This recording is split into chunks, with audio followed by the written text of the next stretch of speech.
একটা ভাতা দিয়ে তো একটা সংসার চলে না, একটা স্থায়ী রোজগারের দরকার আছে। তাকে রোজগার করতে আমি যদি শেখাই এবং সেই রোজগার বাজারজাত করে তার উপার্জনের যদি আমি নিশ্চিত ব্যবস্থা করি, তাহলে তার সংসারটা চলবে। একটা মাত্র হাসপাতাল, দুটি কেন্দ্র মিলিয়ে বিদ্যাসাগর হাসপাতাল, আপনি নিজে চিকিৎসক, সেখান থেকে এই যে হাসপাতালের ক্রমাগত অনুন্নয়ন নিয়ে মানুষের যে অভিযোগ বারবার আমাদের সামনে এসছে। আমি যদি এমএলএ নির্বাচিত হই, মোট 30খানা স্বাস্থ্যকেন্দ্র স্থাপন করব, যার মানে হচ্ছে প্রত্যেকটা পাড়ায় একটা করে স্বাস্থ্যকেন্দ্র গড়ে ওঠা। ফলে কাউকে ডাক্তার দেখাবার জন্য অন্তত তার বাড়ি থেকে দূরে একটা হাসপাতালে গিয়ে দৌড়ঝাঁপ করে ডাক্তার দেখাতে হবে না। বেহালা পূর্ব, সেই বেহালা পূর্ব বিধানসভা কেন্দ্রের যিনি বাম প্রার্থী নিলয় মজুমদার, তিনি আমাদের সঙ্গে রয়েছেন, কথা বলবো।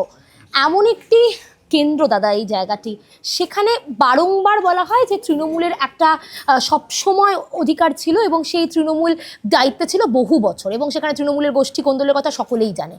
এই রকম একটি কেন্দ্রে লড়াই করা কতটা কঠিন? একটুও কঠিন বলে মনে করছি না। তার কারণ আপনি যেটা বললেন তৃণমূলের অধিকার ছিল বা তৃণমূলের দুর্গ ছিল, আপনি এটা গত 5-7 বছরের কথা, 10 বছরের কথা বললেন। তার আগে গত 20-30 বছর ধরে এখানে বামফ্রন্টের প্রার্থীরা বারবার জিতেছে। আর রাজনীতিতে বারবার পালাবদল ঘটে, একটা দল কিছুদিন জেতে তারপর আবার অন্য দল আসে, আবার তার কাজকর্মে মানুষ যখন অখুশি হয়, অসন্তুষ্ট হয়, আবার পুরনো দলটা ফিরে আসে। তো 2026-এ সেই ফিরে আসার সময়টা হয়ে গেছে। আপনার বিরুদ্ধে যিনি এবারের তৃণমূল প্রার্থী শুভাশিস চক্রবর্তী, তিনি বহু বছর রাজ্যসভার সাংসদ ছিলেন, যথেষ্ট অভিজ্ঞ ব্যক্তি। তার বিরুদ্ধে আপনাকে লড়াই করতে হবে, সেই জায়গা থেকে কতটা চ্যালেঞ্জিং?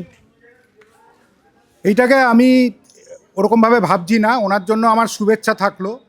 আমার সাথে বেহালার সমস্ত মানুষ রয়েছে, 2 লাখ থেকে 2.25 লাখ মতো বেহালার ভোটার রয়েছে। এই বেহালায় আমি কোভিডের সময় থেকে কাজ করে যাচ্ছি। বেহালায় আমি বহু ওপেন এয়ার চেম্বার করেছি, যেখানে মাঠে ঘাটে আমি রুগী দেখেছি, লোকের বাড়িতে গিয়ে রুগী দেখেছি এবং বেশিরভাগটাই বিনামূল্যে দেখেছি।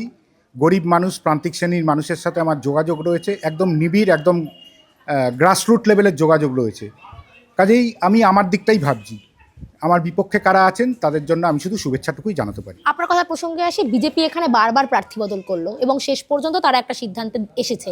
কেন প্রার্থী বদল? কেন শুধুমাত্র কি তৃণমূলের গোষ্ঠীকোন্দল বা শোভন চট্টোপাধ্যায়ের এলাকা ছিল বলে সেই কারণে? এর উত্তরটা আপনাকে কেশব ভবন থেকে নিতে হবে। সেক্ষেত্রে আরও একটি প্রশ্ন দাদা, এখানে একটা মাত্র হাসপাতাল, দুটি কেন্দ্র মিলিয়ে বিদ্যাসাগর হাসপাতাল, আপনি নিজে চিকিৎসক, সেখান থেকে এই যে হাসপাতালের ক্রমাগত অনুন্নয়ন নিয়ে মানুষের যে অভিযোগ বারবার আমাদের সামনে এসছে, সেটাকে নিয়ে কীভাবে বলবেন? এ ব্যাপারে আমার স্পষ্ট প্রতিশ্রুতি আছে। আমি বেহালা পূর্ব বিধানসভা অঞ্চলের মধ্যে আমি যদি এমএলএ নির্বাচিত হই, মোট 30খানা স্বাস্থ্যকেন্দ্র স্থাপন করব, যার মানে হচ্ছে প্রত্যেকটা পাড়ায় একটা করে স্বাস্থ্যকেন্দ্র গড়ে ওঠা। ফলে কাউকে ডাক্তার দেখাবার জন্য অন্তত তার বাড়ি থেকে দূরে একটা হাসপাতালে গিয়ে দৌড়ঝাঁপ করে ডাক্তার দেখাতে হবে না। লোকে তার বাড়ি থেকে বেরিয়ে তার পাড়ার মধ্যে ডাক্তার দেখাতে পারবে। এটা আমার প্রথম প্রতিশ্রুতি। আর আপনারা জানেন যে এখন পশ্চিমবঙ্গের কোথাও ইয়াং জেনারেশনের হাতে কোনো কাজ নেই, তো বেহালাও তার বাইরে নয়, বেহালার ছেলেমেয়েদের হাতেও কাজ নেই। তো ইয়াং ছেলেমেয়েদের হাতে অন্তত স্থানীয় স্তরের কিছু রোজগার বা উপার্জনের ব্যবস্থা আমি নিশ্চিত করব, এটাও আমার একটা প্রতিশ্রুতি। বেহালা পূর্ব যখন আমরা ঘুরেছি তখন আমরা দেখেছি বারবার মানুষের একটা অভিযোগ জলের সমস্যা, তার সঙ্গে সঙ্গে আরও বিভিন্ন দুর্নীতির কথা মানুষ তুলে ধরেছেন। এই যে দুর্নীতির গড় যদি বলা যায় এই জায়গাটাকে, সেই দুর্নীতির কোন কোন দুর্নীতি আপনি এত বছরে দেখলেন এবং সেগুলোর বিরুদ্ধে কাজ করবেন? আমি দুর্নীতি নিয়ে কাজ করব না, আমি সুনীতি নিয়ে কাজ করব, আমি মানুষের জন্য কাজ করব। দুর্নীতি নিয়ে আমি কিছু বলবো না। মানুষ মিডিয়ায় দেখেছে, কাগজে পড়েছে, দুর্নীতির ব্যাপারে মানুষ সমস্তটাই জানে। আমার হাতে রয়েছে আপনাদের একটি ইস্তাহার, সেখানে কি কি প্রতিশ্রুতি দেওয়া হয়েছে? আমাদের স্পষ্ট প্রতিশ্রুতি আছে যে প্রত্যেকটা পরিবারে একটা স্থায়ী উপার্জনের ব্যবস্থা করা, মানে একটা ভাতা দিয়ে তো একটা সংসার চলে না, একটা স্থায়ী রোজগারের দরকার আছে, সেইটার একটা প্রতিশ্রুতি রয়েছে।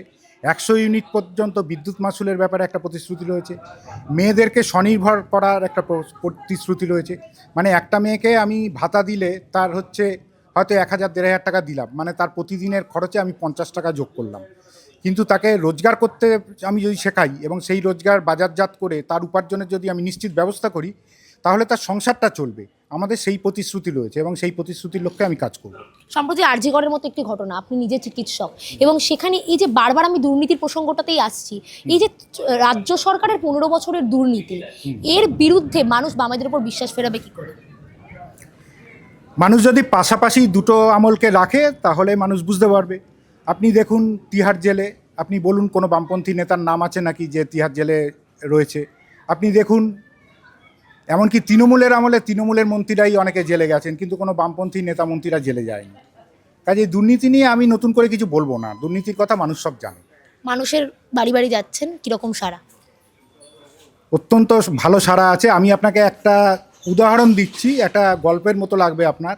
আজ সকালবেলাতে আমি যখন প্রচার করছিলাম, একজন ফুল বিক্রেতা, একজন মহিলা, তাকে যখন আমি ভোট চেয়ে তার আশীর্বাদ চাই, তিনি তখন ফুলগুলো গেঁথে একটা মালা পরিয়ে আমার গলায় পরিয়ে দেন। আমি এর থেকে বড় আশীর্বাদ আর অন্য কিছু পাইনি। রত্না চট্টোপাধ্যায়, তিনি বহু বছর এখানে ছিলেন, এবারে এই বিধানসভায় লড়ছেন না, তিনি পাশের বিধানসভা থেকে। কি বলবেন, সেই এলাকায় কি কি কাজ হয়েছে, কি কি হয়নি? দেখুন, আপনি যদি মতিলাল গুপ্ত রোডে কখনো যান, মতিলাল গুপ্ত রোডটা এখন হচ্ছে বেহালার একটা লাইফ লাইন। তার কারণ হচ্ছে যে শখের বাজার থেকে লোকে টালিগঞ্জে যায়, সেখান থেকে মেট্রো ধরে তার কাজের সমস্ত জায়গায় যায়। তো মতিলাল গুপ্ত রোডে আপনি যে কোনো মানুষকে জিজ্ঞেস করবেন মতিলাল গুপ্ত রোডের কী অবস্থা। বেশিরভাগ রাস্তাই বছরের মধ্যে 3 থেকে 4 বার খোঁড়া হয়, কোনো দপ্তরের সাথে কোনো দপ্তরের কোনো যোগাযোগ নেই। একটা ক্রস ফাংশনাল টিম যদি থাকে, একবার বিদ্যুৎ দপ্তর এসে খুঁড়ে চলে যাচ্ছে, একবার পুরো দপ্তর এসে খুঁড়ে চলে যাচ্ছে, আবার বুঝিয়ে যাচ্ছে, আবার 2 মাস পরে আরেকটা দপ্তর এসে খুঁড়ে চলে যাচ্ছে। একটা সমন্বয় যদি থাকে, খোঁড়াখুড়িটা একবার হবে, তারপরে রাস্তাগুলো ঠিক করে দেওয়া হবে একবারে, সেই কাজটা হচ্ছে না। তার জন্য রাস্তা নিয়ে, বেহাল রাস্তা নিয়ে মানুষকে ভুগতে হচ্ছে। যারা অসুস্থ, যারা অ্যাম্বুলেন্স ব্যবহার করে, যারা প্রসবকালীন যন্ত্রণা ভোগ করছে, যারা রুগী, তাদের নিয়ে কোনো একটা অ্যাম্বুলেন্সের মতো গাড়ি যেতে গেলে প্রচণ্ড প্রবলেম হচ্ছে। এমনিতেও বেহালায় রাস্তাঘাটে এখন প্রচুর বেশি অ্যাক্সিডেন্ট হচ্ছে। রাস্তায় জল জমার সমস্যা এখনও রয়ে গেছে। বর্ষায় জল জমে, তার থেকে ডেঙ্গু, ম্যালেরিয়া, মানুষ মারা যায়, এবং পানীয় জলেরও সরবরাহের সমস্যা রয়েছে। স্কুলগুলোর বেহাল দশা, এখন আমরা যদি বেহালা পূর্ব একটু ঘুরে দেখি, সেখানেও যে স্কুলগুলি রয়েছে সেগুলিতেও শিক্ষক আগের সংখ্যার তুলনায় এখন প্রচুর কম, স্টুডেন্ট সংখ্যাও কমছে, সেই নিয়ে কি বলবেন? দেখুন, নগরীতে যদি আগুন লাগে দেবালয় তার বাইরে থাকে না। সারা পশ্চিমবঙ্গে যা চলছে আমার বেহালাতেও তাই চলছে। আমি বেহালার নাগরিক, আমি এই বেহালার যদি এমএলএ নির্বাচিত হই, আমি বেহালাটাকে ঠিক করব। বেহালার স্কুলেও, সরকারি স্কুলে শিক্ষক নেই। মিড ডে মিলের জন্য ছেলেমেয়েরা যাচ্ছে, কিন্তু পড়াশুনোর মান অত্যন্ত নিচে চলে গেছে। গোটা পশ্চিমবঙ্গেই তাই হয়েছে, বেহালাতেও তাই হয়েছে।